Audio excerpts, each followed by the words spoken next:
Hello everyone, welcome to my channel easy busy food.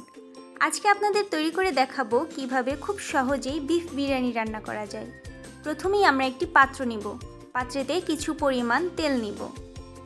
তেলটি গরম হয়ে আসলে আমরা আগে থেকে কেটে রাখা আলু নিব। আলুটা ভালোভাবে ভেজে নিব।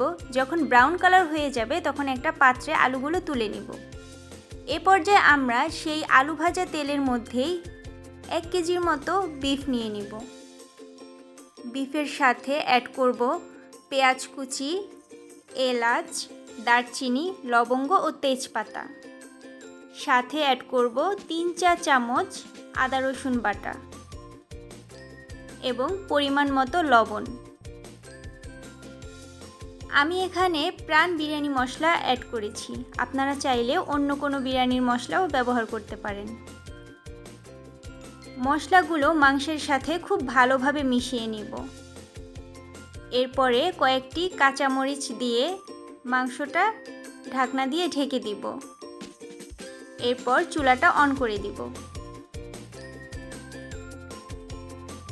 কিছুক্ষণ পরে আমরা ঢাকনা উঠিয়ে মাংসটা ভালোভাবে নেড়ে নিব।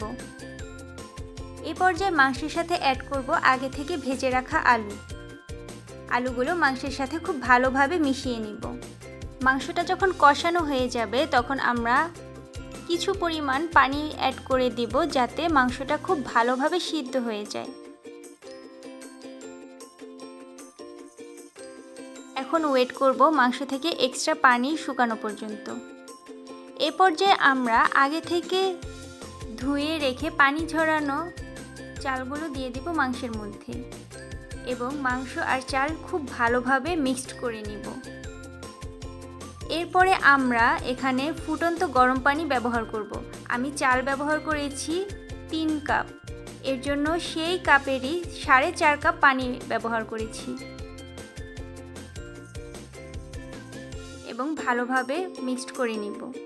কয়েকটি কাঁচামরিচ দিয়ে ঢাকনা দিয়ে ঢেকে দিব। এরপরে ঢাকনায় থাকা ছিদ্রটি আমরা একটু কাগজ দিয়ে আটকিয়ে দিব। এরপরে পানিটা যখন শুকিয়ে যাবে তখন আমরা আলতো হাতে খুব ভালোভাবে আবার একটু নেড়ে নিব। এতে করে পাত্রের নিচে বিরিয়ানিটা লেগে পড়বে না। এরপর ঢাকনা দিয়ে কিছুক্ষণ অপেক্ষা করব। ব্যাস, হয়ে গেল আমাদের বিরিয়ানি। এমন আরও সহজ সহজ রেসিপি পেতে আমার চ্যানেলটি সাবস্ক্রাইব করে পাশেই থাকবেন। ধন্যবাদ।